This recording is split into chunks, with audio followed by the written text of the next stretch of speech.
దేవుని వాక్యాన్ని చదువుకుందాం. 138వ కీర్తన మొదటి వచనాన్ని ఈరోజు ధ్యాన విషయంగా మనం చదువుకుందాం. Psalm 138 and verse 1.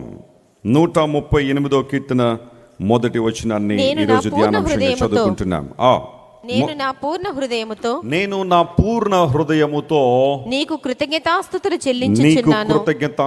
చెల్లించుచున్నాను. చాలండి. ఈ మాట నాతో అందరూ చెప్పండి. నేను పూర్ణ హృదయముతో యెహోవాకు కృతజ్ఞతాస్తుతులు చెల్లించుచున్నాను. మొదటి ఆరాధనలో గతించిన కొన్ని ఆదివారాల్లో మీరు ఎవరైనా పాల్గొని ఉంటే ఒక సందర్భంలో నేను మాట్లాడాను, ఎందుకు మనం దేవునికి కృతజ్ఞతాస్తుతులు చెల్లించాలి అనే విషయం మీద 3 ప్రాముఖ్యమైన అంశాలు ధ్యానం చేశాం. మీకు ఆ వర్తమానం గుర్తుందేమో. అయితే ఈరోజు నేను ఫోకస్ చేయాలనుకున్న మరొక మాట ఏంటంటే, ప్రభువునికి కృతజ్ఞతాస్తుతులు చెల్లించడానికి వచ్చిన మనందరం కూడా ఏ హృదయంతో చెల్లించాలి, దేవునికి కృతజ్ఞతాస్తుతులు ఎలా అర్పించాలి అని ప్రశ్నించుకుంటే, కీర్తనాకారుడైన దావీదు గారు అంటున్నారు, నేను నా పూర్ణ హృదయముతో యెహోవాకి ఏం చేస్తున్నాను, నేను కృతజ్ఞతాస్తుతులు చెల్లిస్తున్నాను. పూర్ణ హృదయం, ఇంగ్లీష్లో హోల్ హార్ట్ అనే మాట వాడారు. హోల్ హార్ట్, హిబ్రూ భాషలో హోల్ అనే పదానికి కోల్ అనే పదం వాడబడింది. కోల్ అనగా ఎవ్రీథింగ్, ఆల్ అనే పదం ఎప్పుడైనా హిబ్రూలో వాడాల్సి వస్తే కోల్ అనే పదం వాడతారు. ఇప్పుడు చూడండి, ఒక గ్లాసు పూర్తిగా నిండి ఉంది అని ఎప్పుడు అంటామంటే, ఓ సగం నిండి ఉంటే అంటాం ఆ మాట. ఎప్పుడు అంటాం ఆ మాట? పూర్తిగా నిండినప్పుడే కదా.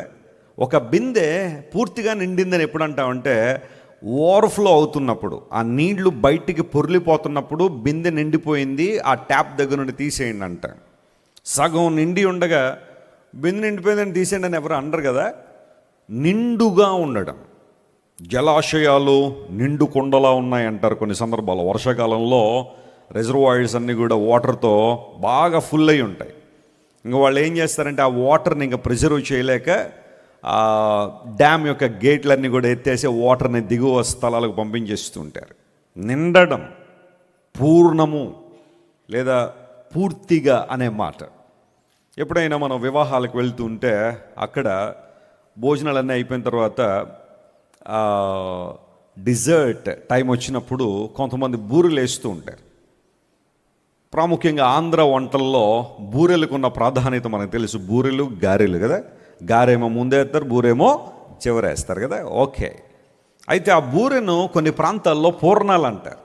పూర్ణం అని ఎందుకంటారంటే, గుండ్రంగా చక్కగా ఎక్కడ కూడా హ్యాలో లేకుండా ఆ పూర్ణాన్ని చక్కగా తయారు చేసి అప్పుడు బూరెగా మార్చి ఇస్తూ ఉంటారు కదా. పూర్ణం అనే మాట వాడుతూ ఉంటారు. గమనించిన ప్రియులరా, నేను నా పూర్ణ హృదయంతో దేవుని స్తుతిస్తున్నాను. దేవుని సందుకు వచ్చినప్పుడు నా ఫోకస్ అంతా దేవుని మీదే ఉంది, ఆయన వాక్యం మీదే ఉంది, ఆయన ఆరాధించడం మీదే ఉంది, ఆయన సన్నుతించడం మీదే ఉంది. ఎందుకంటే నా దేవుడు ఇప్పటికీ ఎన్నో మేళ్ళు, ఎన్నో ఉపకారాలు నా జీవితంలో జరిగించాడు. క్రైస్తవ జీవితం కృతజ్ఞత కలిగిన జీవితం. హల్లెలూయా. చాలాసార్లు మీకు చెబుతున్నాను, రీసెంట్గా ప్రపంచంలో చాలా సర్వేలు జరుగుతూ ఉన్నాయి, లేదా రీసెర్చ్లు జరుగుతూ ఉన్నాయి. చాలామందిని కలిసి కొన్ని విషయాల మీద కొంతమంది రీసెర్చ్ చేస్తున్నారు. అందులో ఒక విషయం ఏంటంటే, ప్రపంచాన్ని 2 భాగాలు చేస్తే ఒక భాగం అంట ఎప్పుడూ ఆనందంగా ఉంటారంట, సంతోషంగా ఉంటారు. మరొక భాగం ఎప్పుడు విచారంతో ఉంటారు, దుఃఖంతో ఉంటారు, ఏదో పోగొట్టుకున్నట్టుగా, ఏదో వారి జీవితాలు ఏదో కోల్పోయినట్టుగానే ఎప్పుడూ ఉంటారట. What is the difference? వారిద్దరి మధ్య ఉన్న వ్యత్యాసం ఏంటి? డబ్బా, అందమా, ఉద్యోగమా, వ్యాపారంలో అభివృద్ధా, లేకపోతే భౌతిక సంబంధమైన విషయాల మీద ఇవి ఆధారపడి ఉన్నాయని పరిశీలన చేస్తే వాళ్ళు ఏం చేస్తారంటే, ఆ రీసెర్చ్ కోసం కొన్ని దేశాల నుంచి కొన్ని ప్రజలను ఎన్నుకుంటారు, వారితో మాట్లాడి ఎట్టకేలకు ఫైనల్ రిజల్ట్ ఇస్తారు కదా. ఆ రిజల్ట్ ఏమొచ్చింది అంటే, ప్రపంచంలో ఆనందంగా ఉండగలిగే వారందరూ కూడా, most of the people they are filled with gratitude. వారిలో కృతజ్ఞత ఉందట. Praise the Lord. వారు కృతజ్ఞతాభావాన్ని కలిగి ఉన్నారట. ప్రతి విషయానికి కూడా they are thankful, they are grateful, and they are filled with much gratitude for each and everything that is happening and occurring in their lives. వారి జీవితాల్లో జరుగుతున్న ప్రతి సందర్భాన్ని బట్టి కృతజ్ఞత తెలియజేసే అంశంలో వారు ఉన్నారు. కాబట్టి తక్కిన వారికన్నా, మిగతా వారికన్నా వారు చాలా ఆనందంగా, సంతోషంగా బ్రతకగలుగుతున్నారట. బైబిల్ ఎప్పుడో చెప్పింది కదా ఈ మాట, యెహోవాను స్తుతించుట మంచిది. ఎవరికి మంచిది? ఆఫ్రికా వాళ్ళకా? ఎవరికి మంచిది? మనకే. దేవుని ఆరాధించడం, ఆయన స్తుతించడం మనకే మంచిది. ఎక్కడైతే స్తుతి లేదో, ఎక్కడైతే కృతజ్ఞత లేదో, రకరకాల చెడు అనుభవాలన్నీ కూడా జీవితంలోకి వచ్చేస్తుంటాయి. సణుగుళ్ళు వస్తాయి, తిరుగుబాటుదనం వస్తుంది, అలసట వస్తుంది, కలవరం వస్తుంది, ఆందోళన వస్తుంది. జీవితంలో రాకూడని ప్రతి అనుభవం ఎప్పుడు వస్తుందో తెలుసా? కృతజ్ఞతను అనుభవం నీ జీవితం లేనప్పుడే. For that reason the Bible tells us to worship God and to praise him. ఆయన్ని ఆరాధించండి, ఆయన స్తుతించండి. నేను ఎప్పుడో మాట చెబుతుంటాను, the more you worship the less you worry. నువ్వు ఎంత ఎక్కువగా దేవుణ్ణి ఆరాధన చేస్తుంటావో భౌతిక సంబంధ విషయాల కోసం అంత తక్కువగా చింతపడతావు. చాలామందులు ఈ రోజున ఐహిక విచారాలు పెరిగిపోయినాయి, చింతలు పెరిగిపోయినాయి. ఈరోజు ఏం చేయాలి, రేపు ఏం చేయాలి, ఈరోజు ఏం తినాలి, రేపు ఏం కట్టుకోవాలి, ఇలాంటి వాటి మీదే వారి దృష్టి అంతా నిలిపేసుకుని ఐహిక విచారాలు పెరిగిపోయినాయి చాలామంది. కానీ దేవునిలోకి వచ్చిన మనం, ప్రభు బిడ్డలుగా మార్పు చెందిన మనం, రూపాంతర అనుభవంలో కొనసాగుతున్న మనం, దేవుణ్ణి గణపరచాలని నిర్ణయించుకుని ప్రయాణాన్ని ప్రారంభించిన మనం పూర్ణ హృదయంతో దేవుని ఏం చేయాలా? స్తుతించాలా, దేవుని గణపరచాలి. ఈరోజు నేను దేవుని లేఖనానుసారంగా ఒక వ్యక్తి పూర్ణ హృదయంతో చేయాల్సిన పనులేంటి, హోల్ హార్టెడ్గా చేయాల్సిన పనులేంటో లేఖనానుసారంగా మనం పరిశీలన చేద్దాం. దేవుని బిడ్డలం కాబట్టి లేఖనమే మనకు ఆధారం కదా, బైబిల్ గ్రంథమే మనకు ఆధారం. Let us focus in the Bible. Bible గ్రంథంలో ఈ విషయం మీద పరిశీలన చేస్తే ఒక వ్యక్తి పూర్ణ హృదయంతో, సంపూర్ణ హృదయంతో, పూర్ణ హృదయం లేనివాడు అసంపూర్ణమైన హృదయాన్ని కలిగి ఉంటాడు. అంటే అర్థం ఏంటంటే సగం సగం పనులు చేయడం, సగం సగం. మీరు ఎవరికైనా బండి రిపేర్కి ఇచ్చారనుకోండి, సగం చేసి వదిలిపెట్టేస్తే మీరు ఏమంటారు? మీరు ఒప్పుకుంటారా? లేదా గారు సగం చేశానండి, ఇంకో సగం 2 సంవత్సరాల తర్వాత చేస్తానంటే ఏమంటారు? నీకు ఇచ్చింది ఎందుగా బండి, నాకు చాలా అవసరం ఉండి కదా ఇచ్చాను, చేస్తే పూర్తిగా చేయి, లేకపోతే ముందే చెప్పాలి కదా. సగం సగం పనులు ఎవరు ఇష్టపడరు. ఎగ్జామ్లోకి వెళ్ళిన తర్వాత సగం పేపర్ రాసి మిగతా సగం వచ్చే సంవత్సరం చూసుకుందాం అన్నారు అనుకోండి, ఏమంటారు? అయితే వచ్చే సంవత్సరం మళ్ళీ ఇదే క్లాస్లో కూర్చోరారంటారు కదా. సంపూర్ణంగా చేయడం, పూర్ణమైన హృదయంతో దేవుని దగ్గరికి రావడం. What should we do with our whole hearts? మన హృదయాలతో మనం ఏం చేయాలి? పూర్ణ హృదయంతో మనం చేయాల్సిన పనులేంటో త్వరగా లేఖనాల నుంచి మీతో మాట్లాడతాను. మొదటి మాట, మనం పూర్ణ హృదయంతో దేవుని దగ్గరికి తిరిగి రావాలని బైబిల్ సెలవిచ్చింది. చెప్పండి, పూర్ణ హృదయంతో ఎవరి దగ్గరికి తిరిగి రావాలి? దేవుని దగ్గర తిరిగి రావాలి. ఇర్మియా గ్రంథం 24వ అధ్యాయం 7వ వచనం మనం చదువుతున్నాం. ద బుక్ ఆఫ్ జెరమాయా చాప్టర్ వారు పూర్ణ హృదయముతో and verse 7, వారు పూర్ణ హృదయముతో నా యొద్దకు తిరిగి రాగా, చూడండి, నా యొద్దకు తిరిగి రాగా వారు నా జనులగునట్లు నేను వారి దేవుడనగునట్లు నేను యెహోవానని నన్నెరుగు హృదయమును నన్ను ఎరిగే హృదయాన్ని వారికి ఇచ్చేదను. స్తోత్రం చెప్దాం. హల్లెలూయా. వారు తిరిగి రాగా, ఆ తిరిగి వచ్చే విధానంలో ఎలా రావాలట? పూర్ణ హృదయంతో తిరిగి రావాలి. అలా వస్తే నన్ను ఎరిగే హృదయాన్ని, నన్ను తెలుసుకునే హృదయాన్ని వారికి ఇస్తాను. చాలామంది అంటూ ఉంటారు, వెస్లీ గారు దేవుణ్ణి ఇంకా ఎక్కువగా తెలుసుకోవాలంటే ఏం చేయాలండి అని. నువ్వేమో లోకంలో తిరుగుతూ దేవుణ్ణి ఇంకా ఎక్కువగా తెలుసుకోవాలంటే సాధ్యపడేది కాదు. దేవుడు అన్నాడు, కమ్ టు మీ, రండి నా దగ్గరికి రండి, తిరిగి రండి. మీరు ఎప్పుడైతే నా దగ్గరికి తిరిగి వస్తారో నేను మీకు హృదయాన్ని ఇస్తాను. ఆ హృదయం ఎలా పనిచేస్తుందంటే నా గురించి మరింత ఎక్కువగా తెలుసుకుంటారు. Praise the Lord. నా గురించి ఇంకా ఎక్కువగా మీకు అర్థం అవుతుంది. నేను ఎప్పుడు చెబుతూ ఉంటాను, దేవుడు ఎంత గొప్పవాడంటే ఆయన గురించి ఎంత తెలుసుకున్నా ఇంకా తెలుసుకోవడానికి చాలా ఉంటుంది. Praise the lord.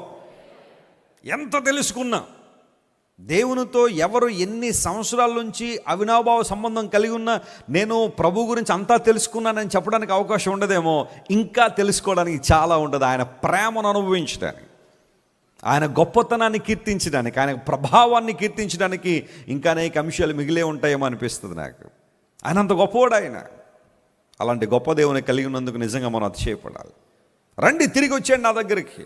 లోకంలో తిరిగింది చాలు, నన్ను విడిచి, నన్ను మరచి, ఇష్టానుసారం బ్రతికింది చాలు. ఈ పిలుపు ఎవరికి అంటే చుట్టుపక్కల ఉన్న అన్ని జనులకి దేవుడు ఇవ్వలే, ఇశ్రాయేలు ప్రజలకే. అంటే చాలామంది దేవుణ్ణి తెలుసుకున్నాము అనుకుంటూ కూడా దేవుని దగ్గరికి లేరట. దేవుని బిడ్డలు అని పిలిపించుకుంటున్నారంతే. They are professing that they are children of God, but they are not coming closer to him. ఆయన దగ్గరికి వెళ్ళారు. బహుశా నీ జీవితం కూడా ఈరోజు అలాగే ఉందేమో. నేను దేవుణ్ణి తెలుసుకుని 20 సంవత్సరాలు అయిందండి వెస్లీ గారు. దేవుణ్ణి తెలుసుకున్న 15 సంవత్సరాలు అయిందండి, లేదా దేవుణ్ణి తెలుసుకున్న 5 సంవత్సరాలు అయిందండి. It's okay. కానీ నువ్వు ఎంత దగ్గరగా వచ్చావు దేవునికి? ఆయన వైపు తిరిగి నువ్వు జీవిస్తున్నావా, లేదా లోకం వైపు తిరిగి ఉన్నావా? ఆత్మీయ తండ్రి గారు ఎప్పుడో మాట చెబుతుంటారు, మారు మనసు అంటే అర్థం ఏంటంటే లోకం వైపు తిరిగి ఉన్న వ్యక్తి ఎవరి వైపు తిరగడం? దేవుని వైపు తిరగడం. That is one of the definitions for repentance and turning towards God. దేవుని వైపు తిరగడం అంటే అంతవరకు లోకం వైపు తిరిగి ఉన్న మనిషి, అయ్యా ఇక నాకు ఈ లోకం కాదు, శాశ్వతం కాదని గుర్తిస్తున్నాను, ఈ లోకం నన్ను ప్రక్కదారి పట్టించేదని గుర్తిస్తున్నాను. I would like to turn towards you Lord. నీ వైపు నేను చూడాలనుకున్నాను ప్రభువా, పూర్ణ హృదయంతో. అది కూడా అసంపూర్ణమైన మనసుతో, అసంపూర్ణమైన హృదయంతో కాదు. తిరిగి వచ్చావు దేవుని దగ్గరికి, తిరిగి వచ్చావు ప్రభు దగ్గరికి, పశ్చాత్తాపంతో తిరిగి వచ్చావా? దేవుని సేవిస్తూ, ఆయన ఆరాధిస్తూ, ఆయన మార్గంలో కొనసాగాలనే నిర్ణయంతో తిరిగి వచ్చావా? లేదా ఇంకా లోకంలోనే తిరుగుతున్నావు? ఆలోచించే ప్రియ తమ్ముడు, ఇంకెంతకాలం లోకంలో తిరుగుతా? ప్రియ సహోదరే, ఇంకెంతకాలం లోక సంబంధం అనుభవాల్లో తిరుగుతావు? బంధువుల చుట్టూ, లోక సంబంధ వ్యక్తుల చుట్టూ తిరిగి ఇంతవరకు ఎన్నోసార్లు అవమానించబడ్డావేమో, నిరుత్సాహపడ్డావేమో. దేవుని వైపు తిరగల? ప్రొద్దుతిరుగుడు పువ్వు అనే ఒక పువ్వు ఉంటుంది, సన్ఫ్లవర్ అంటారు దాన్ని. అది ఎప్పుడు కూడా ఎటువైపు తిరిగి ఉంటుంది? అది సూర్యుని వైపు తిరిగి ఉంటుంది. అందును బట్టే దానికి సన్ఫ్లవర్ అనే పేరు వచ్చింది. నేను హైదరాబాద్ నుండి కర్నూలు కానీ అక్కడి నుంచి ఇంకా రాయలసీమలో చాలా ప్రాంతాల్లో దేవుని వాక్యానికి వెళ్తున్నప్పుడు ఆ మధ్యలో సన్ఫ్లవర్ ఫీల్డ్స్ ఉంటాయి. అప్పుడప్పుడు ఆగి వాటిని పరిశీలన చేసి ఓ చిన్న ఫోటో దిగి వెళ్ళిపోతూ ఉంటాను. ఆ సన్ఫ్లవర్ దానికి ఆ పేరు ఎందుకు వచ్చిందంటే, సూర్యుడు ఎటువైపు ఉంటే అది కూడా అటువైపు ఏం చేస్తూ ఉంటుంది? తిరుగుతూ ఉంటుంది. మరి సాయంకాలం 5-5:30 సూర్యుడు వెళ్ళిపోతే ఏం చేస్తుందంటే నిద్రపోద్ది. అది కూడా మళ్ళీ తెల్లవారేంత వరకు కూడా. ఆ సన్ఫ్లవర్ మరి నేర్పించే పాఠం ఏంటో తెలుసా? నేను ఎప్పుడూ కూడా ఎవరి వైపు తిరిగి ఉంటానో? సూర్యుని వైపు తిరిగి ఉంటాను. దేవుని బిడ్డలు నీతి సూర్యుని వైపు తిరగాలి. హల్లెలూయా. భౌతిక సంబంధం సూర్యుల వైపు కాదు. మనం ఉదయాన్నే లేచి మేడెక్కి సూర్య నమస్కారం చేయమని నేను చెప్పట్లా. We're focusing on sun of righteousness. నీతి సూర్యుడు. మలాకీ గ్రంథంలో అది అంటాడు, దేవుని యందు భయభక్తులు గల వారు మీకు నీతి సూర్యుడు ఏం చేస్తాడు? ఆయన ఉదయిస్తాడు. ఆయన రెక్కలు మీకేమిస్తాయి? ఆరోగ్యాన్ని ఇస్తాయి. డి విటమిన్ తక్కువైన వాళ్ళు ఎక్కడ ఉంటారు చెప్పండి? ఎండలో ఉంటారు కాసేపు. అలా అని చెప్పి మధ్యాహ్నం 12 గంటలకి ఎండలో నిలబడకండి, ఎక్కువ వస్తుందండి డి విటమిన్, ఉన్నది కూడా పోద్ది. ఉదయం 7 నుండి 8 మధ్యలో ఆ ఎండలో నిలబడితే డి విటమిన్ బాడీలో ఉంటుంది.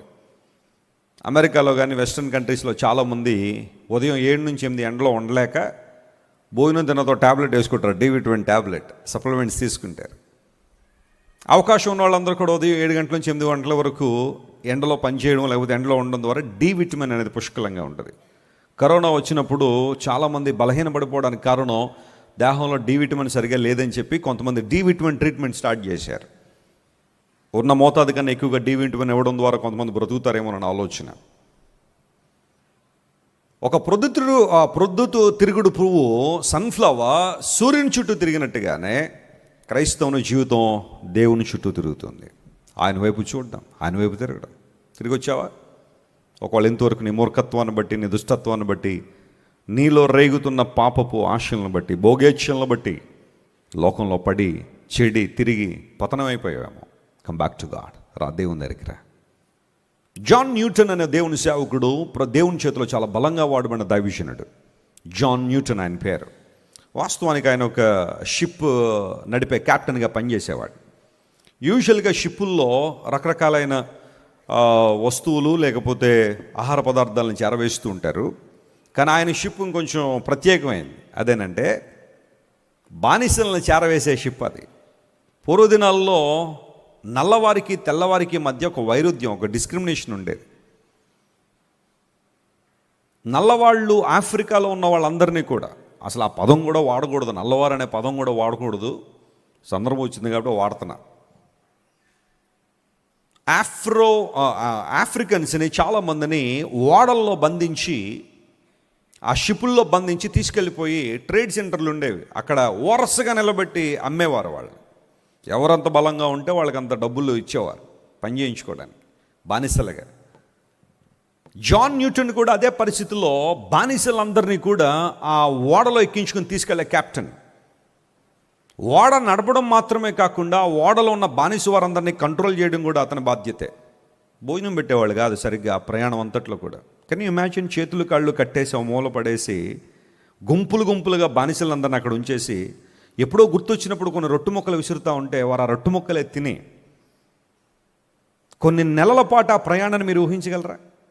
ఏ ఒక్కరికి ఆ నెలలన్నీ కూడా స్నానం కూడా ఉండదు, బాత్రూమ్లకు వెళ్ళడానికి ఉండదు, సమస్తం అక్కడే ఆ ఓడలో ఆ దుర్గంధమైన పరిస్థితుల్లో వారు ప్రయాణం చేయాల్సిన పరిస్థితి.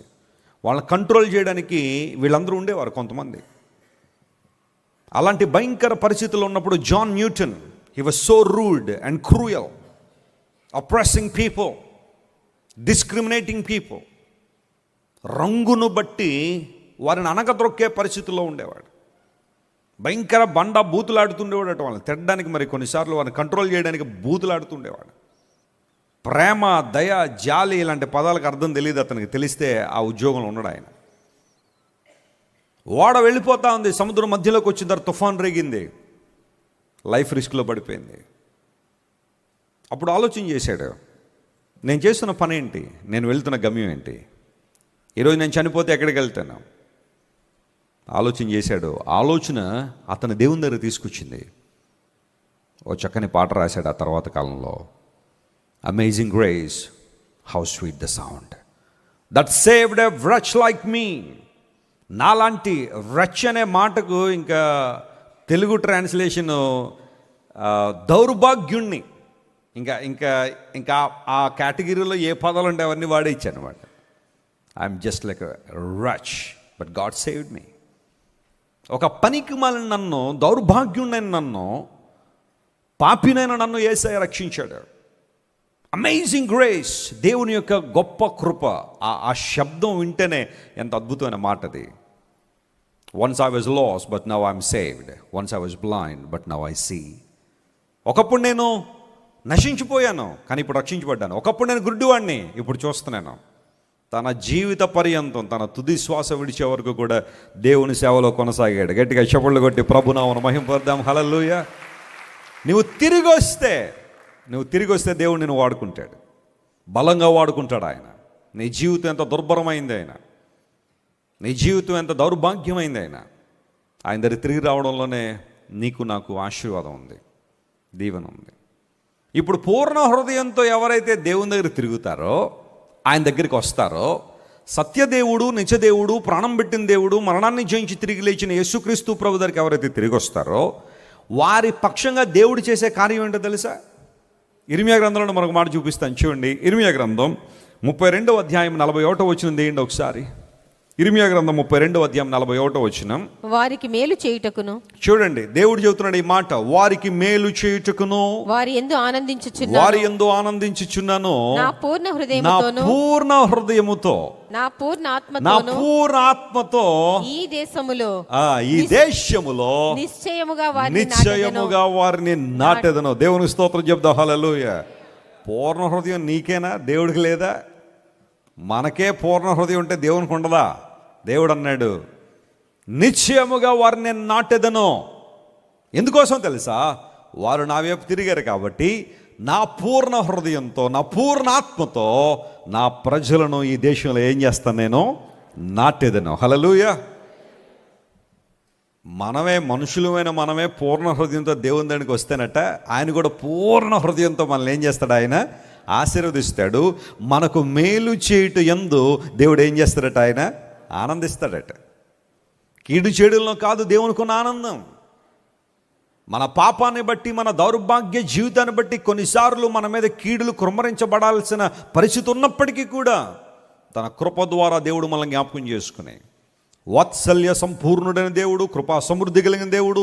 ఆయన నిత్యము కోపించువాడు కాదు. ఆయన తన ఉగ్రతను రేపుకొనక పలుమారులు తన కోపమును అణుచుకునే దేవుడు అని బైబిల్ సెలవిస్తూ ఉంది. అలాంటి గొప్ప దేవుడు మన పక్షంగా మనకు మేలు చేయడానికి ఆయన ఆనందించువాడై ఉన్నాడు. But the condition is you have to turn towards God. దేవుని వైపు నువ్వు తిరగాల, ఆయన దగ్గర నువ్వు రావాలి సంపూర్ణమైన మనసుతో. పూర్ణ హృదయంతో. ప్రభువా, ఇక్కడ అసంపూర్ణమైన మనసు లేదయ్యా. I'm searching you lord, I'm coming to you lord. నా పూర్ణ హృదయంతో నీ దగ్గరికి వచ్చేస్తున్నాను ప్రభువా. దీనికి కనెక్షన్గా ఇంకొక మాట కూడా చూపిస్తాను. ద్వితీయోపదేశకాండం 4:29 కూడా తీయండి ఒకసారి. ద్వితీయోపదేశకాండం 4:29 చదివితే, దేవుని వైపు మనం తిరిగినప్పుడు మన జీవితంలో జరిగే మేలేంటో అక్కడ రాయబడింది. అయితే అక్కడ నుండి నీ దేవుడిని యెహోవాను మీరు వెతికిన ఎడల మీ నీ పూర్ణ పూర్ణ హృదయముతోనూ నీ పూర్ణ ఆత్మతోనూ వెతుకున్నప్పుడు ఆయన నీకు ప్రత్యక్షమగును. స్తోత్రం చెప్దా. హల్లెలూయా. నీ పూర్ణ హృదయముతో ఆయన వెతికితే ఆయన ఏం చేస్తారట? ఆయన ప్రత్యక్షమవుతాడు. ఈ రోజుల్లో ఒక ట్రెండ్ ఒకటి కొనసాగుతుంది. కొంతమంది మరణ పడకల మీద ఉన్నప్పుడు కొన్ని రకాలైన స్వచ్ఛంద సంస్థలు వారి దగ్గరికి వెళ్ళి, మీ ఆఖరి కోరిక ఏంటి, మీ లాస్ట్ విష్ ఏంటి అని అడుగుతున్నారు. ఏదైనా సరే తీరుద్దామని.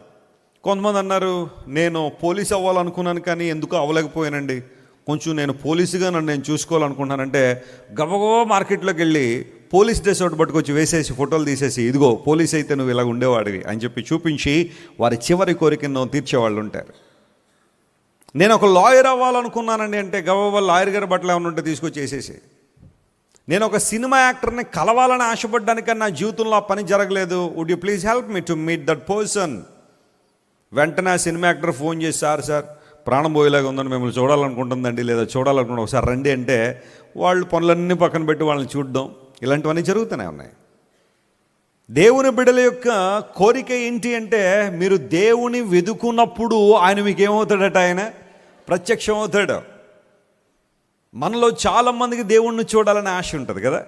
దేవుడు ఎలా ఉంటాడా, ఆయన ఒకవేళ నవ్వితే ఎలా నవ్వుతాడా, ఆయన మాట్లాడితే ఎలా మాట్లాడతాడా, ఆయన రూపం ఏంటి, ఆయన ఎత్తు ఎంత ఉంటాడు, ఏంటి పరిస్థితి అని చాలామంది రకరకాల ఆలోచనలు ఉంటాయి. తప్పేం కాదు, అలాంటి ఆలోచనలు ఉండడం పొరపాటేం కాదు.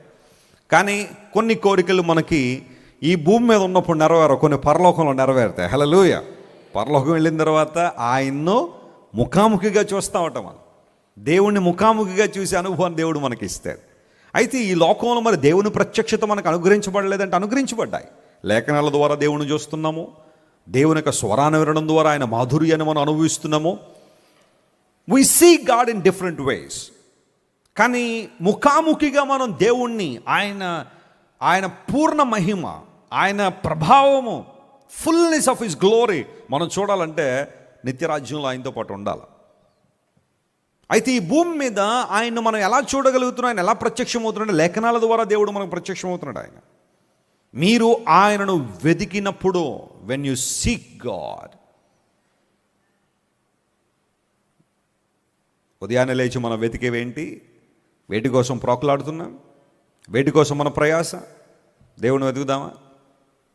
ఈ మాటలన్నీ పరిశీలన చేస్తే పూర్ణ హృదయంతో దేవుని దగ్గరికి తిరిగి వచ్చినప్పుడు, పూర్ణ హృదయంతో ఆయన మన యందు మేలు చేయడంలో ఆనందించడం మాత్రం కాకుండా మనలను నాటే దేవుడట. హల్లెలూయా.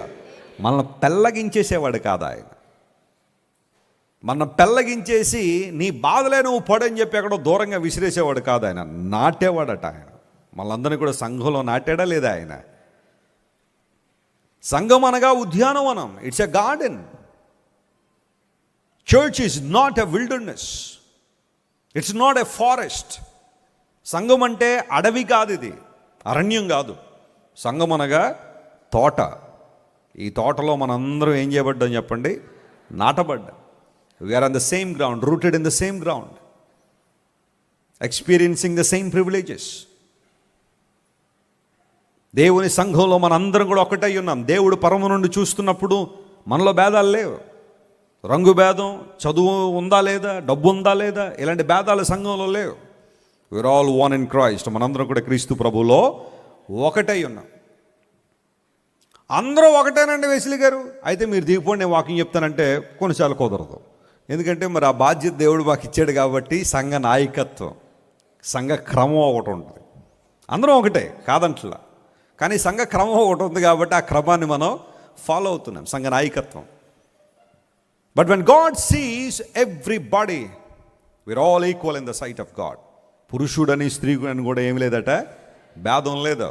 ఆయన రక్తము ద్వారా కడగబడిన మనందరం ఆయన దృష్టిలో ఒకటై ఉన్నాం. What a power in unity. అందరం కలిసి ఉండడంలో, ఐక్యములో, సమైక్యతలో ఎంత శక్తి దాగి ఉంది. తిరిగి రండి, పూర్ణ హృదయంతో మిమ్మల్ని నాటతాను నేను. దేవుని సంఘం అనే ఉద్యానవనంలో మనం నాటబడిన వారం. ఆయన ఇస్తున్న నీరు, సూర్యరశ్మిని మనం తీసుకుని ఫలములు ఫలించే జీవితం, ఆయన కొరకు ఫలించే జీవితం. ఎలాంటి అనుభవంలో మనం ఉన్నాం ఆలోచించేయండి. సరైన వేళ్లతో మనం నాటబడినప్పుడు మన జీవితాల ఆశీర్వాదం చూస్తాం. పూర్ణ హృదయంతో మీరు నా దగ్గరికి ఏం చేయాలా? తిరిగి రావాలి. చేద్దాం ఆ పని. పూర్ణ హృదయంతో నీకు కృతజ్ఞతాస్తుతులు చెల్లిస్తానని దైవజనుడు అన్నాడు అంటే ఆ అనుభవం ఎప్పుడు వస్తుందో తెలుసా? నువ్వు పూర్ణ హృదయంతో దేవుని దగ్గర తిరిగి వచ్చినప్పుడే.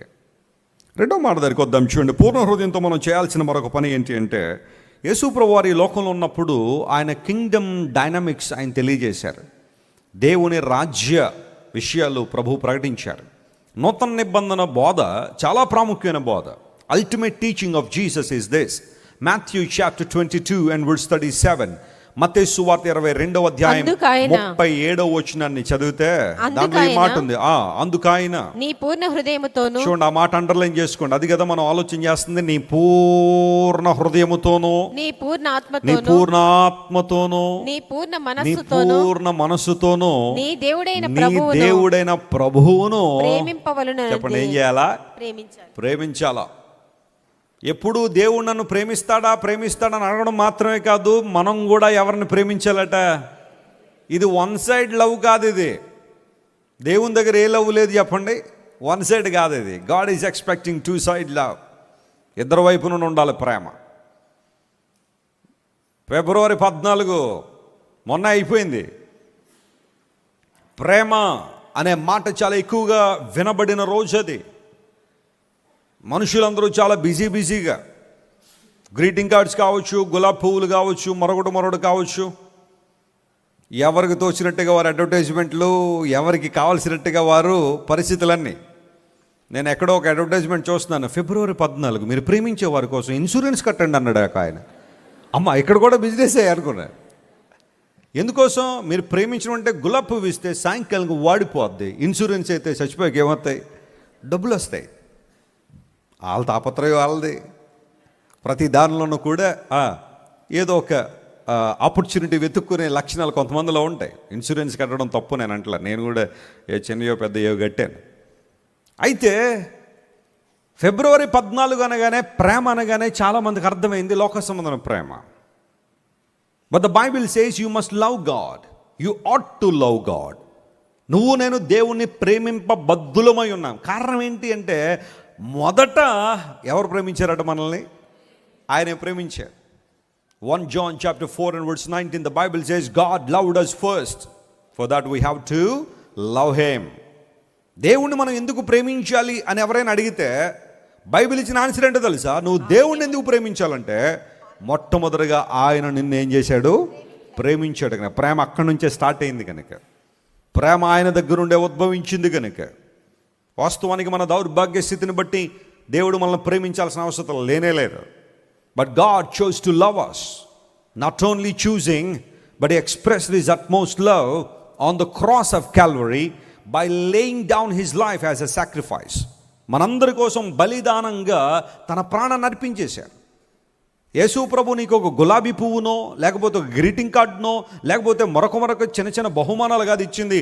ఆయన దగ్గరికి వెళ్ళి, ప్రభు నువ్వు నన్ను ప్రేమిస్తాను, ఏమిచ్చావు అంటే, నా ప్రాణం ఇచ్చేసాను నీకోసం అంటాడు ఆయన. దేవుడు నా మన స్తోత్రం కలుగునుగాక. అంతకన్నా గొప్ప ప్రేమ ఇంకేముంది చెప్పండి? ఒక వ్యక్తిని మరొక వ్యక్తి ప్రేమించినప్పుడు ప్రాణం కన్నా గొప్ప బహుమానం ఇంకేమగలుగుతారు? యేసయ్య ఇచ్చాడు ఆ ప్రేమ, రుజువుపరిచాడు. ఆయన తన ప్రేమను వెల్లడి చేసి మనందరినీ కూడా తన రక్తం పెట్టి కొనుక్కున్నాడు. కాబట్టే దేవుని బిడలగా మనం ప్రేమించే విషయాల్లో మొట్టమొదటి స్థానంలో ఎప్పుడు ఎవరు ఉండాలి? దేవుడు ఉండాలి. అదేంటండి వెసిలి గారు, దేవుని ప్రేమించాలంటే ఇంకా భార్యను ప్రేమించొద్దా అండి? భర్తను ప్రేమించొద్దా అండి? తోబుట్టులను ప్రేమించొద్దా అండి? తల్లిదండ్రులను ప్రేమించొద్దా అండి అంటే ప్రేమించాలా. బైబిల్ ఆ విషయాలు కూడా తెలియజేసింది. తల్లిదండ్రుల్ని వారి ముదిమి యందు ఏం చేయొద్దు? నిర్లక్ష్యం చేయొద్దు అన్నాడు బైబిల్లో.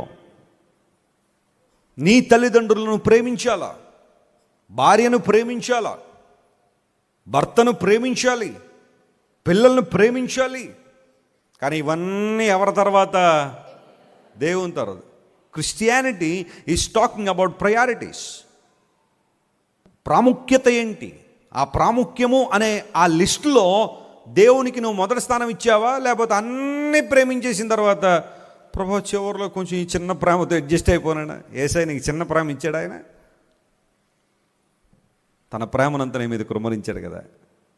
ఓ దేవుని సేవకుడు అంటాడు, ఈ భూమి మీద బహుశా ఈ రోజున 800 కోట్ల మంది ప్రజలు నివసించచ్చేమో, కానీ ఈ భూమి మీద నేను ఒక్కడనే ఉన్నా, నా ఒక్కడి కోసం కూడా యేసు ప్రభు శిలువ మీద మరణించేవాడే. హల్లెలూయా, దట్స్ హిస్ లవ్.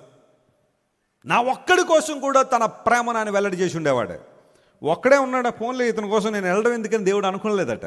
ఆ ఒక్కడి కోసం కూడా యేసయ్య లోకానికి వచ్చి ఉండేవాడు. ఎందుకోసం అంటే ఒక మనిషి పరలోక రాజ్యానికి చేరాలి అంటే, నిత్య రాజ్యానికి చేరాలంటే దేవుని యొక్క బలియాగం అవసరమైనది. ఆయన తన ప్రేమను వెల్లడి చేశాడు. ఇప్పుడు దేవుని బిడ్డలుగా మనందరం కూడా ఎవరిని ప్రేమించాలా? దేవుని ప్రేమించాలి. ఇప్పుడు చూడండి, దేవుని ప్రేమిస్తున్నాం అనడానికి లక్షణాలు చూడండి. నెంబర్ 1, మీరు రాసుకోండి. దేవుని ప్రేమించే ప్రతి ఒక్కరూ సంవత్సరానికి ఒకసారి దేవుని మందిరానికి వస్తారు. అంతేనా కాదా? ఎప్పుడు వస్తారు? మరి కాదన్నప్పుడు చెప్పండి, రైట్ ఆన్సర్ చెప్పండి. ఏం చెప్తే ఏమవుద్దో ఇప్పుడు లాక్ వేసేస్తారేమో అని అనుకోండి, చాలా కదా. దేవుని ప్రేమించే ప్రతి ఒక్కరూ క్రిస్మస్కే వాక్యం చదువుతారు, అవునా? దేవుని ప్రేమించేవారు లెంటులోనే భక్తి చేస్తారు, అవునా? ఎక్కడ లేని భక్తి అంతా ఎప్పుడు వచ్చేస్తుంది? ఆ సమయంలోనే. అదా దేవుని ప్రేమించడం అంటే. దేవుని ప్రేమించడం అంటే ప్రాణాలు కూడా లెక్క చేయలేదట. స్తోత్రం చెప్పండి, హల్లెలూయా. ప్రాణాలు కూడా తృణప్రాయంగా. మనం ఆ స్థాయికి ఎదగడం గురించి తర్వాత ఆలోచన చేద్దాం, కానీ ముందు కొంతమంది ఉద్రేకపూరితం భక్తి. ఈరోజు రక్షణ పొంది రేపు పొద్దున్న వెస్లీ గారు నా ప్రాణం ఇచ్చేస్తానండి. ఇంకా ఆ స్థాయికి నువ్వు ఎదగలను. ఆయన అంత ఓరనే కదా, నువ్వు చెప్పినంత ఈజీ కాదు అది. ఆ స్థాయికి వెళ్ళే ముందు నువ్వు ఇవ్వాల్సిన ఇంకా చాలా ఉన్నాయి. హల్లెలూయా. నీ సమయం దేవునికి ఇవ్వాలిగా, నీ సామర్థ్యం దేవునికి ఇవ్వాలిగా. ఇవన్నీ ఇవ్వకుండా నువ్వు ప్రాణం ఇచ్చేస్తావా దేవుని కోసం? ఉద్రేకం అన్నాడు కొంతమంది. తీరా ఇవ్వాల్సి వస్తే మా ప్రాణం ఇస్తాను కదా బాబు, ఇచ్చే బాబు అంటే చిన్న పొలం ఉందండి, మళ్ళీ ఎప్పుడు కనబడతాడు? కొన్ని సంవత్సరాల తర్వాత. సహోదరుడు ఏమైపోయిందంటే కుదరలేదండి.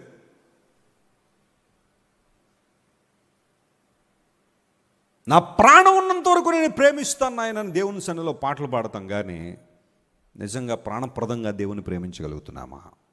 పరిశీలన చేసుకుందాం. When you love some one you can go to any extent కదా. యాకోబు రాహేల్ని ఏం చేశాడట? దానికోసం ఎంత సాక్రిఫైస్ చేశాడు లైఫ్. రాహేల్ గారి ద్వారా మరి యాకోబు గారికి ఎంత ఆనందం అందిందో మనకైతే తెలియదు, కానీ ఆమె గురించి ఎన్ని సంవత్సరాలు కొలువు చేశాడు. కొలువు అంటే ఏంటి చెప్పండి? ఉద్యోగం. కొలువు అంటే అమ్మో ఆ పదాలు మనకు అర్థం తెలియదు. కొలువుల జాతర అంటాడు కదా బైబిల్ పేపర్లో. కొలువులు అంటే ఉద్యోగాలు.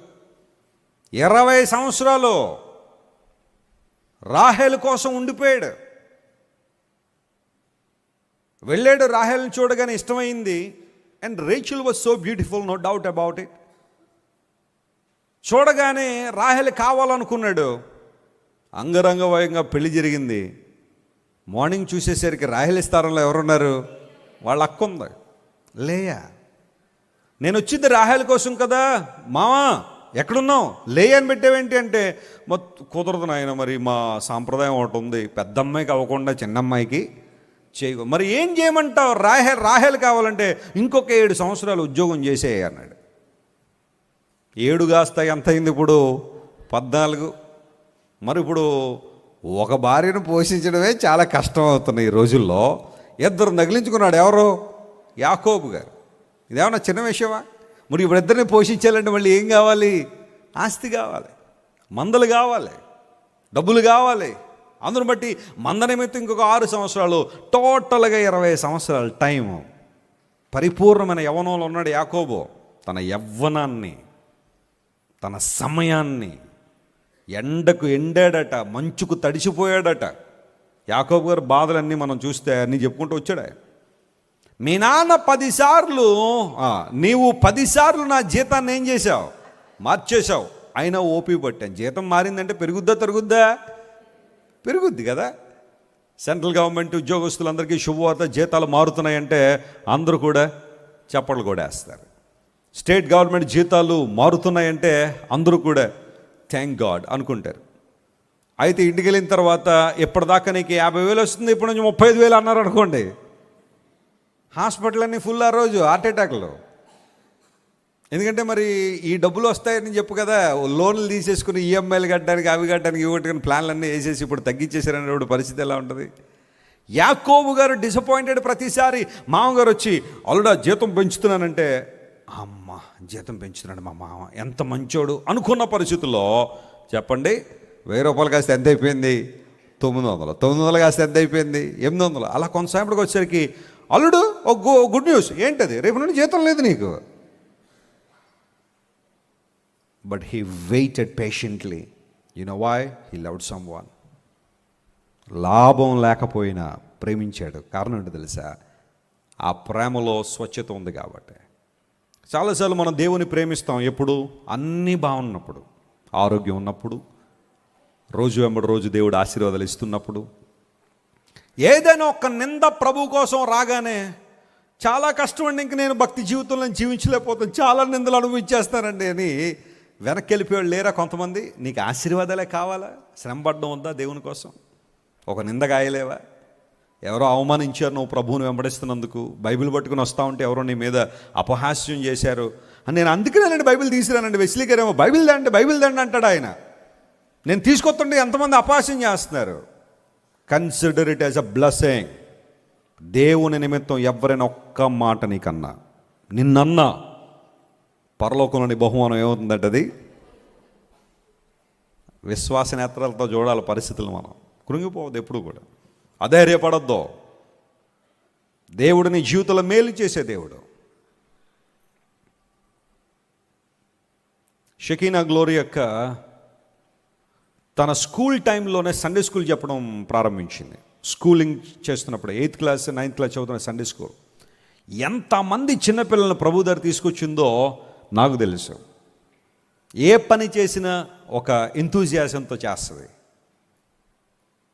అయితే మా కుటుంబ సమర్పణది. అక్క ఏమీ వేసుకోదు కదా, చాలామంది హేళన చేసేవారు ఆమెను. పాపం వీళ్ళు కొనుక్కోవడానికి డబ్బులు లేవేమో అనుకునేవాళ్ళు కూడా కొంతమంది ఉండుండొచ్చు, కానీ వాస్తవం అది కాదు. ఒక సందర్భంలో మా అక్కని మా ఇంటి దగ్గరలో ఒక ఆమె ఓడగొట్టిన మంచం కోళ్ళలాగా ఉందని చెప్పిందంటే, కానీ మా అక్క బాధపడలే. అది వాళ్ళ అనుభవం, వాళ్ళ ఒపీనియన్. కానీ నా జీవితం దేవుని ఒపీనియన్ ఉంది కదా ఆధారపడింది. యెహోవా యందు భయభక్తులు గల స్త్రీ కొనియాడబడుతుందని కదా బైబిల్లో ఉంది. కృంగిపోల. అలాంటి నిందలు చాలా కాశాం. కానీ ఈ రోజున దేవుడు షకీనా అక్కను ఎంత బలంగా వాడుకుంటున్నాడంటే, మీరు AK-47 ఫోటోల్లోనే చూసుంటారేమో, రియల్గా చూడాలంటే షకీనా అక్కను చూడాల్సిందే. దన్ మనం కాల్చడమే. ఎంతమంది ప్రభు వైపు తిరుగుతారో తెలుసా? ఎన్ని ప్రతికూలతలు తనకున్న, ఒక ప్రక్కన కుటుంబం, ఒక ప్రక్కన పెద్ద పరిచర్య, బెరకా పరిచర్యలు, చాలా ఉన్నతమైన పరిచర్యలు ఉన్నప్పటికీ కూడా ప్రతిరోజు ఎక్కడో చోట దేవుని సువార్త కోసం పరుగులు ఎడుతూనే ఉంటుంది, పరుగులు పెడతానే ఉంటుంది. ఎదిగి మాట చెబుతున్నాను తెలుసా? ప్రజల ఒపీనియన్లు నీ గమ్యాన్ని శాసించావు. దేవుని ప్రేమించే లక్షణం నీలో ఉందో చూడు, ప్రభు నిన్ను లక్షల మంది దేవునికరంగా చేస్తాడు. హల్లెలూయా. ఆశీర్వాదకరంగా. బ్లెస్సీ వెస్లీ గారు అమెరికాలో జాబ్ వదులుకుని ఇండియా వచ్చేస్తుంటే ఎవరు అడిగారట, బ్లెస్సీ వెస్లీ గారు మీకు ఇప్పటికే కొన్ని లక్షల రూపాయల శాలరీ వస్తుంది కదా, మీరు ఇవన్నీ వదులుకుని వెళ్తున్నారంటే ఓ పెద్ద మిలియనర్ ఎవరో తగిలింటారు మీకు అన్నారట. అప్పుడు ఆమె చెప్పిందంటే, మిలియనర్ కన్నా గొప్పోడు తగిలేడు అన్నాడు. దేవుడు నా మనస్తోత్రం కలను కాక. దేవుని సేవకుల కుటుంబంలోకి వెళ్తున్నాను నేను ప్రభు పరిచర్య కోసం. సేవ, ఇన్ని లక్షల రూపాయల జీతం వదిలేసుకుని అమెరికా వదిలే సేవని వెళ్తావా? హేళన చేశారు. కావాలంటే లాంగ్ లీవ్ పెట్టుకుని వెళ్ళు, సేవ అక్కడ నీకు నచ్చకపోతే మళ్ళీ వచ్చాయి అని సలహాలు ఇచ్చిన వాళ్ళు కూడా ఉన్నారు. నేను చెప్పాను, ఎంగేజ్మెంట్ అయిన రోజునే నువ్వు ఆ రాజీనామా పత్రాన్ని సమర్పించాలా. పెళ్ళైన తర్వాత ఒకరోజు కూడా పని చేయడానికిలా, దేవుని సేవ చేయాలంతే. ఇద్దరం కలిసి పరిగెత్తాలి దేవుని కోసం. నేను మనస్ఫూర్తిగా చెప్తున్నాను, నేనెంత వేగంగా పరిగెడతానో బ్లెస్సీ వెసిలి గారు కూడా అంతే వేగంతో పరిగెడతారు. దేవుని నా మనస్తోత్రం కలుగును గాక. అలసట లేదు, దేవుని కార్యాల కోసం పరిగెత్తడమే. నేను ఏదైనా గుంటూరులో దేవుని వాక్యం చెప్పడానికి వెళ్ళి సాయంకాలం ఎప్పుడో వచ్చారు.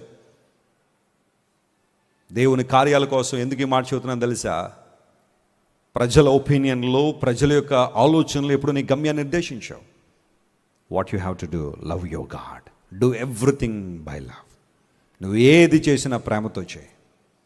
ఎంత ఆనందపడిపోతాడో దేవుడు, ఎంత సంతోషిస్తాడు ఆయన. ప్రజల మెప్పు కోసం, నటనతో ఎప్పుడు దేవుని కోసం ఏం చేయొద్దు. నువ్వు దేవుని ప్రేమిస్తే చేయి. దేవుని ప్రేమిస్తే రా, సమయానికి రా దేవుని మందిరాన్ని. దేవుని ప్రేమించే వ్యక్తివైతే ఈ నీ సంపాదనలో భాగం దేవునికి, దేవుని సేవను, పరిచయను ప్రోత్సహించు. దేవుని ప్రేమించే వ్యక్తి అయితే చదువు, లేఖన భాగాన్ని ప్రతిరోజు. దేవుని ప్రేమించే వ్యక్తి అయితే ఆయన కృపలో వర్ధిల్లడానికి నిర్ణయం తీసుకో. ప్రేమించండి. Love your God, that's what the Bible says. ఆ ప్రేమ కూడా ఎలా ఉండాలట? పూర్ణ హృదయంతో దేవుని ప్రేమించండి, పూర్ణాత్మతో, పూర్ణ మనస్సుతో. నీ దేవుడైన ప్రభువును ప్రేమింపాలి. ఇది మొదటిది, ప్రధానమైన ఆజ్ఞ. నూతన నిబంధన మనకేమన్నా ఆజ్ఞ ఇచ్చిందంటే ఇదే ప్రధానమైన ఆజ్ఞ. ఎవరిని ప్రేమించాలా? రెండో ఆజ్ఞ ఏమన్నాడు? నిన్ను వలేని పొరుగు వారిని ప్రేమించు. వారిని ద్వేషించడం కానీ, తక్కువ చేసి మాట్లాడడం కానీ, వాళ్ళని హేళన చేయడం కానీ దేవుడు ఒప్పుకోలే. Because they are the creation of God.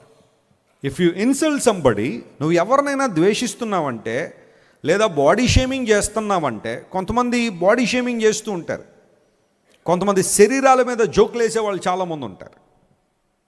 వారి రంగును బట్టో, వారి యొక్క రూపాన్ని బట్టో కొంతమంది వాళ్ళని జోకులు వేసి మాట్లాడేవాళ్ళు చాలామంది ఉంటారు. When you are insulting somebody, you are insulting their creator. నీకు తెలుసా ఆ విషయం?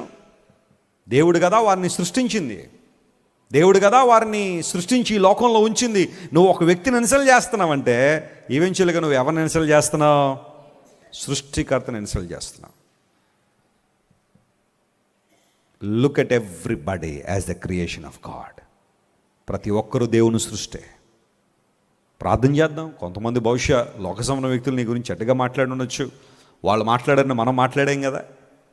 కొంతమంది భక్తిహీనులు ఉంటారు, కొంతమంది వదరబోతులు ఉంటారు, వారి కంట్రోల్ ఉండదు. కానీ దేవుని బిడ్డలో మనకేముంటుంది? కంట్రోల్ ఉందా లేదా? చెప్పండి గట్టిగా. దేవుడు మనకు పిరిగితనం కలిగిన ఆత్మని లేదు, కానీ శక్తిని, ప్రేమయు, ఇంద్రియ నిగ్రహం కలిగిన ఆత్మనిచ్చాడు. ఎవడో నిగ్రహం లేకుండా నోరేసి పడిపోతున్నాడు, మనం పడతాం అలాగా? మనకంటూ ఒక వాల్యూ ఉంది. హల్లెలూయా. మనకంటూ మన ప్రిన్సిపల్స్ మనకున్నాయి, మన వాల్యూస్ మనకున్నాయి, మన ఎథిక్స్ మనకున్నాయి. నిలబడదాం దేవుని కోసం. అక్కడ అలా నిలబడమే దేవునికి గొప్ప మహిమ. హల్లెలూయా. వాడు ఆలోచన చేస్తాను, నేను ఇంత నోరేసుకుని పడిపోతున్నా, వీళ్ళు ఏంటి అసలు మాట్లాడడంలా? అది దేవుని బిడ్డల స్పెషాలిటీ.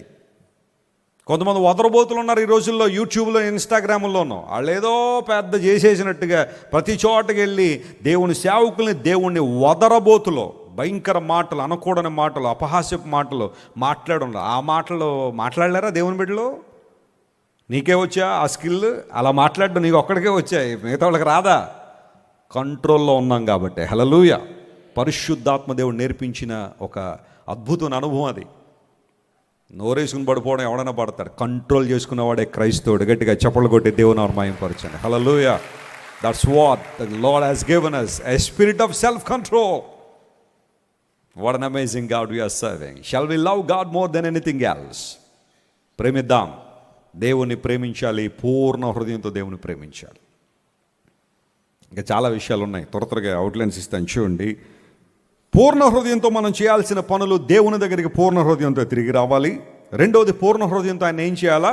ప్రేమించాలి. మూడవది, పూర్ణ హృదయంతో ఆయన యందు నమ్మిక ఉంచాలని బైబిల్ సెలవిచ్చింది. సామెతల గ్రంథం 3వ అధ్యాయం 5వ వచనం. The book of proverbs chapter 3 and verse 5. ఆధారము చేసుకొనక.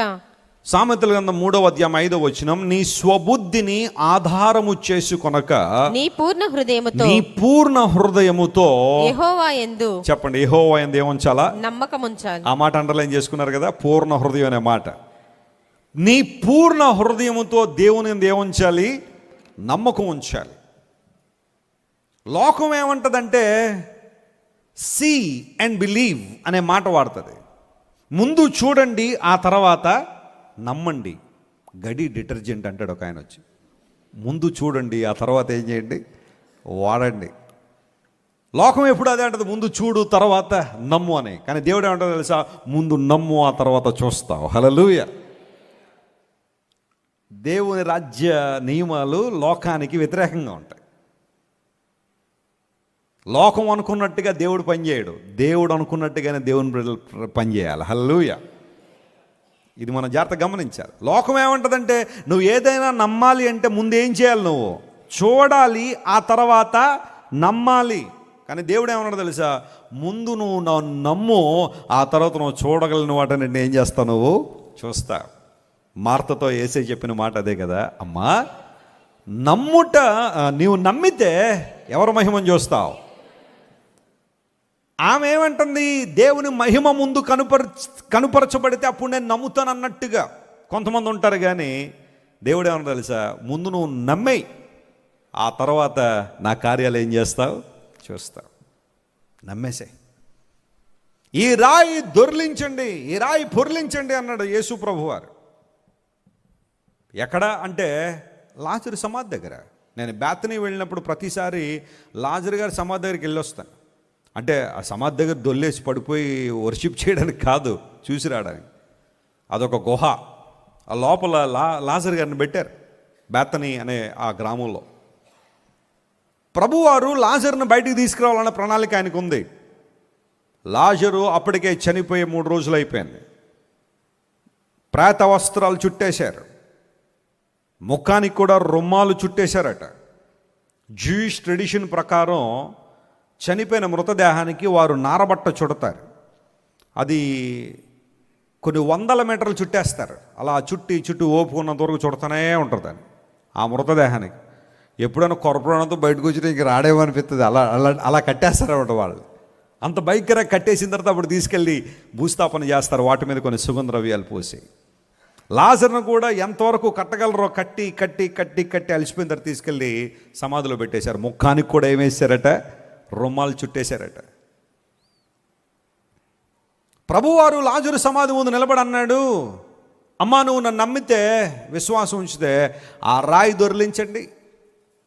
అక్కడే కనుక మనం ఉండుంటే, ఈ 21వ శతాబ్దపు క్రైస్తవులు, పరిపక్వత లేని క్రైస్తవులు కనుక ఉండుంటే, ప్రభువా నువ్వేం చేద్దాం అనుకుంటున్నావు? నేను లాజరును బయటికి తీసుకొద్దాం అనుకుంటున్నాను. మరి ఆ పని చేసినోడు రాయి దొర్లించలేవా నాయన? అవునంటారు కాదంటారు? మనం అలా అడగమా? అడగట్లేదే ఈరోజు మనం అలాగా. చనిపోయిన లాజరుకి రాయికి పెద్ద తేడా ఏమి లేదు ప్రభువా. ఎక్కడో లోపల ఉన్న లాజర్ను బయటికి తీసుకొచ్చే ముందు ఈ రాయి దొర్లించి చూపించు, అప్పుడు నమ్ముతాం. ప్రభు అన్నాడు, that's your work. God will never interfere into your work. He will never disturb your faith.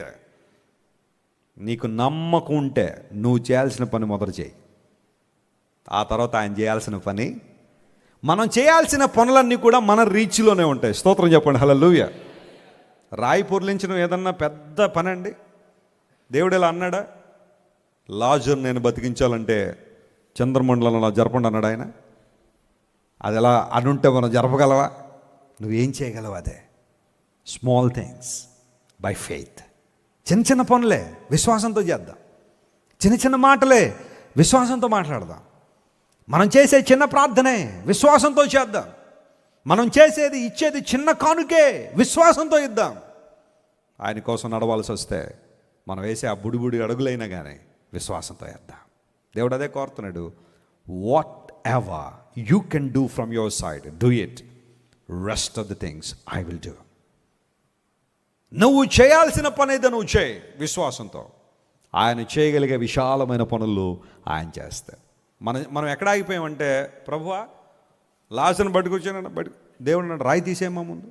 నేను ఆల్రెడీ అక్కడ ఆజ్ఞాపించేసి బయటకు వచ్చి ఉన్నాడు ఆయన. రాయి అడ్డుగా ఉంది, నువ్వు అది తీస్తే అద్భుతాన్ని చూస్తా. దేవుని మాటకు తిరుగులు లేదు. హల్లెలూయా. ఆయన పలికాడంటే అద్భుతాలు జరుగుతాయి. But prove your faith. నీ విశ్వాసం.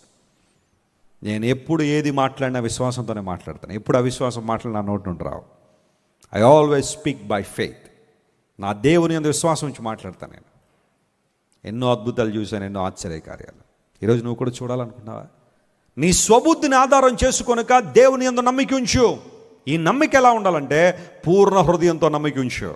Without any doubt, without any hesitation, without any second thought.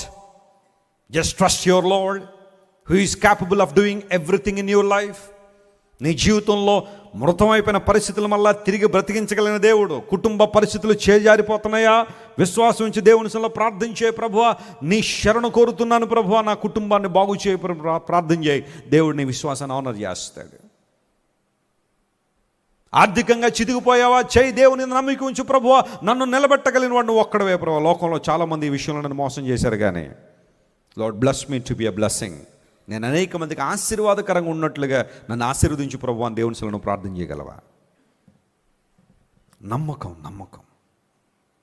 పరిపూర్ణమైన నమ్మకం దేవుని మీద ఉంచగలిగితే, విశ్వాసం ఉంచగలిగితే గొప్ప కార్యాలు మనం చూస్తాం. ఇప్పుడు చెప్పండి, పూర్ణ హృదయంతో నీకు కృతజ్ఞతాస్తుతులు చెల్లిస్తానని దావీదును చెప్పినప్పుడు మొట్టమొదటిగా మనం చేయాల్సిన పని ఏంటి? పూర్ణ హృదయంతో ఎవరి దగ్గరికి తిరిగి రావాలి?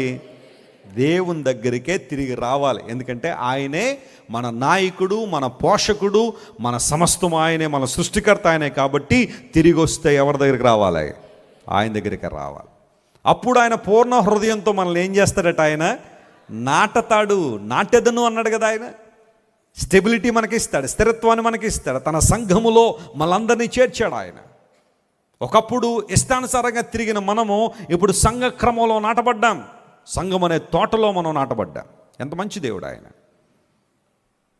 నీ పూర్ణ హృదయంతో దేవుణ్ణి ప్రేమించు. అది ఆజ్ఞల్లో మొదటి ఆజ్ఞ. నీ పూర్ణ హృదయంతో దేవుని యందు ఏముంచు? నమ్మిక ఉంచు. నీ స్వబుద్ధిని ఆధారం చేసుకోకు. నీ ప్రవర్తన అంతటి యందు ఆయన అధికారానికి ఒప్పుకో. అప్పుడు నీ త్రోవలన్నీ ఏం చేయబడతాయి? సరళం చేయబడతాయి. ఈరోజు ఏ ఆశతో నువ్వు దేవుని దగ్గరికి వచ్చావో, ఏ అక్కరతో నువ్వు దేవుని దగ్గరికి వచ్చావో, ఏ ప్రార్థన అంశంతో నువ్వు దేవుని సందుకు వచ్చావో, నా దేవుడు ఈ అద్భుతాన్ని, ఈ ఆశ్చర్యకార్యాన్ని నా జీవితంలో జరిగించాలననే బహుశా ఏదో ఒక ఆశతో దేవుని సందుకు వచ్చున్నావేమో. I'm telling you today, God is gonna meet your need in his riches. దేవుడు తన మహిమైశ్వర్యంలో మన ప్రతి అవసరాన్ని ఏం చేయబోతున్నాడు? ఆయన తీర్చబోతున్నాడు. నమ్మిన వారు గట్టిగా చప్పట్లు కొట్టి యేసుని మహిమపరచండి. God will meet all our needs in the riches of His glory. That's what the word of God says. ఆన్లైన్లో కొన్ని వేల కుటుంబాలు బహుశా ఉదయం కలిసిన లైవ్లో పాల్గొని ఆరాధనలో పాల్గొంటున్నారేమో. You may be praying for something. God is the one who can give you answers. సమాధానం ఇచ్చేవాడు ఆయన. నీ ప్రార్థనకు జవాబు ఇచ్చేవాడు ఆయన. నీ స్వబుద్ధి మీద నువ్వు ఆధారపడలేదు గనుక, ఆయన మీద ఆధారపడి ఆయన యందు నమ్మిక ఉంచావు గనుక నీ త్రోవలన్నీ ఏం చేస్తాడు? ఆయన సరళం చేసే దేవుడు. ఆయన సరళం చేస్తాడు. ఆయా సందర్భాల్లో హైవేల మీద చెట్లు పడిపోతూ ఉంటాయి, పెద్ద పెద్ద చెట్లు. అదేంటో పెద్ద పెద్ద చెట్లు హైవేల పక్కనే ఉంటాయి. ఏదైనా చిన్న చిన్న గాలు రాగానే కాబట్టి ఏం చేస్తుంటాయి చెప్పండి? రోడ్ల మీద పడిపోతుంటాయి.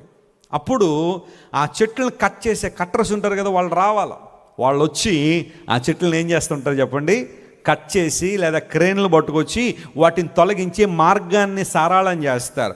అంతవరకు ట్రాఫిక్ ఏమైపోద్ది? జామ్ అయిపోద్ది. Traffic jam. విదేశాల్లో ట్రాఫిక్ జామ్లు ఎలా ఉంటాయంటే ఒక క్రమబద్ధీకరణ విధానాలు ఉంటాయి. క్లియర్ అయినప్పుడు ఒక 10-15 నిమిషాల్లో క్లియర్ అయిపోయి వెళ్ళిపోతాయి. మన దగ్గర ట్రాఫిక్ జామ్లు ఎలా ఉంటాయి? ఆల్రెడీ 10 ఆగి ఉంటే మళ్ళీ అటు ఇటు మధ్యలో ఎక్కడ ప్లేస్ ఉంటే అక్కడ అందరూ వెళ్ళిపోయి అందరూ ముందు వెళ్ళిపోవాలనే ఆలోచన.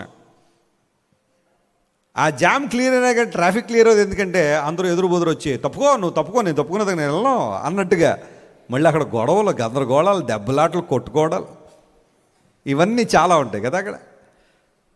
సరళం చేయబడాలంటే మన త్రోవలో దేవునికి ఏమి ఇవ్వాలట? అధికారం ఇవ్వాలి. నేను ఈ మాటలు చాలా ప్రయోగాత్మకంగా ఆలోచన చేస్తాను ప్రాక్టికల్గా. ఒక డాక్టర్ దగ్గరికి వెళ్ళిన తర్వాత, ఒక సర్జన్ గారి దగ్గరికి వెళ్ళాం అనుకోండి, ఆపరేషన్ చేసే డాక్టర్ గారి దగ్గరికి వెళ్ళినప్పుడు, మన చర్చిలో చాలామంది డాక్టర్లు ఉన్నారు, సర్జన్స్ కూడా ఉన్నారు. ఇప్పుడు పేషెంట్ డాక్టర్ గారికి సంపూర్ణంగా సమర్పించుకోవాలా, లేకపోతే మధ్య మధ్యలో అడ్వైజులు ఏమైనా ఎత్తా ఉండాలా? చెప్పండి డాక్టర్లు, చెప్పండి మీకు ఎవరైనా పేషెంట్లు మధ్యలో డాక్టర్ గారు అక్కడ కొట్టండి ఇక్కడ కొట్టండి అన్నారనుకో, ముందు ఆ నోరు కుట్టేటండి ఆయన. తట్టుకోలేకపోతాను దగ్గర నుంచి. నువ్వెవరైనా సలహాలు ఇవ్వడారు, పడుకోను. అందరూ బట్టి కొంచెం ఎక్కువ మాట్లాడారు అనుకోండి, మొత్తం కొంచెం మోతాదు ఎక్కువ ఇచ్చేస్తారు. ఒక 6 గంటలకు మనోడు పడుకోబెట్టండి. ఎందుకు నువ్వు మాట్లాడుతూ ఉంటే పని జరగదు అక్కడ. డాక్టర్ గారికి ఏం చేయాలా, సబ్మిట్ చేసుకో. చక్కగా ఆయన ఆ స్ట్రెచ్చర్ మీద పడుకోబెట్టి మొత్తం ఇంజక్షన్ ఇచ్చేసి ఆయన చేయాలనుకున్న పని. అదే ఇవ్వకపోతే మనం ఏం చేద్దాం, ఎన్ని సలహాలు ఇద్దామో డాక్టర్ గారికి. డాక్టర్ గారు ఇది టీ తాగే టైం అండి, మనకు టీ ఏమీ దొరకదండి. ఆపరేషన్ చదువుతారు, టీ ఏంటమ్మా నీకు. సబ్మిషన్. ఒక వెహికల్ని తీసుకెళ్ళిన తర్వాత ఆ మెకానిక్కి సంపూర్ణంగా సమర్పించాలి. అంతేగాని మనం అక్కడ కుర్చీ వేసుకుని బాబు ఆ నట్టు టిప్పునైనా ఈ బోల్ట్ టిప్పునైనా, మరి ఆ పని అయితే మీరు ఇద్దరు చేసుకోపోయారు, నా దగ్గర ఎందుకు తీసుకొచ్చారంటాడు ఆయన. Give authority. అథారిటీ ఇవ్వడం అంటే అదే సబ్మిట్. దేవుని దగ్గరకు వచ్చిన తర్వాత దేవుని సలహాలు ఇవ్వకో. ప్రభువా సిచ్యువేషన్ ఇలా ఉంది, నువ్వు ఈ టైంలో కరెక్ట్గా 12:35కి నువ్వు ఇది చేయాలా, 2:05కి వాళ్ళతో మాట్లాడాలి, 2:45కి నాకు ఇది కావాలి, 3:15కి ఇది ఇచ్చేయాలి, ఓకే అంటే ఆయన ఏమంటాడంటే కూర్చోమ్మా కాసేపు కూర్చో అంటాడు. Are you trying to give advices to God? దేవుని సలహాలు ఇచ్చేస్తావు నువ్వు, ఆయన సలహాలు నువ్వు పాటిస్తావా? Sit in the presence of God and ask him, Lord do whatever pleases to you, whatever is your will, accomplish it. నా ఇష్టం, నా చిత్తం, నా కోరిక కాదు ప్రభువా, I'm totally submitting my life to you and acknowledging you in all my వేస్. నా ప్రతి మార్గములో నీకే అథారిటీ చేస్తున్నాను ప్రభువా. Do it what ever pleases to you. చెప్దాం అలాగే ఈరోజు. ఎప్పుడైతే ఆ పని చేస్తామో అప్పుడు దేవుడు మన మార్గాలు ఏం చేస్తాడట, ఆయన సరళం చేస్తాడు. నీ జీవితంలో మేలు చేయడానికి ఆనందించే దేవుడు ఆయన. కళ్ళు మూసుకొని ప్రార్థన చేసుకుందాం. అందరూ కళ్ళు మూసుకునండి. పూర్ణ హృదయంతో మనం చేయాల్సిన పనులేంటో లేఖనాల్లో చాలా స్పష్టంగా మనం చూసాం. పూర్ణ హృదయంతో దేవుణ్ణి కృతజ్ఞతాస్తుతులు చెల్లించాల్సిన మనము చేయాల్సిన పనులేంటో లేఖనాల నుంచి మనం విన్నాం. పూర్ణ హృదయంతో ప్రభువా నీ దగ్గర తిరిగి వస్తున్నాం, ప్రభువా నీ దగ్గర తిరిగి రావడం ద్వారా మమ్మల్ని నాటే దేవుడు. దేవుడు కూడా పూర్ణ హృదయంతోనే పని చేస్తారట. సంఘంలో మనల్ని నాటేవాడు ఆయన. తోటమాలిగా ఆయన తోటలో మనందరినీ నాటగలిగిన దేవుడు ఆయన. ఎంత గొప్ప దేవుణ్ణి మనం ఆరాధన చేస్తున్నాం. పూర్ణ హృదయంతో దేవుని ప్రేమించు. F minor. పూర్ణ హృదయంతో దేవుని ప్రేమించు. పూర్ణ హృదయంతో ఆయన యందు నమ్మిక ఉంచు. నీ త్రోవలు సరళం చేయబడాలంటే trust God's timing and trust God's plan. దేవుని యొక్క ప్లాన్ మరియు ఆయన టైమింగ్ నువ్వు ట్రస్ట్ చేయగలిగితే అంతకన్నా ఆధిక్యత మరొకట్లేదు. నిన్నే ప్రేమింతును, నిన్నే ప్రేమింతును యేసు, నిన్నే ప్రేమింతును, నేవెనుదిరుగా నీ సన్నిధిలో మోకరించి నీ మార్గములో సాగెదా, నీరసించక సాగెదా, నేవెనుదిరుగా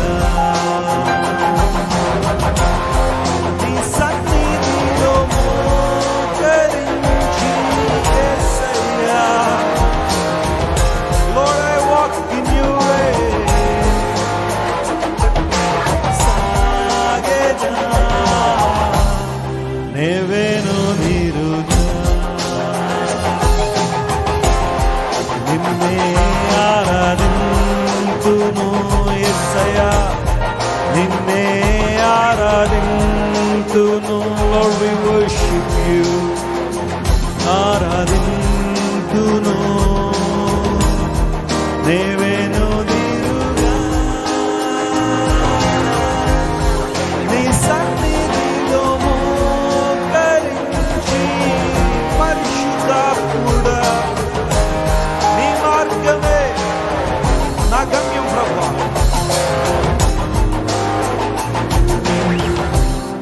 నేవేను నీరుగా చివరిసారిగా నీ సన్నిధిలో మోకరించి నీ మార్గములో సాగేదా నీరసించక సాగేదా నేవేను నీరుగా నేవేను నీరుగా నేవేను నీరుగా.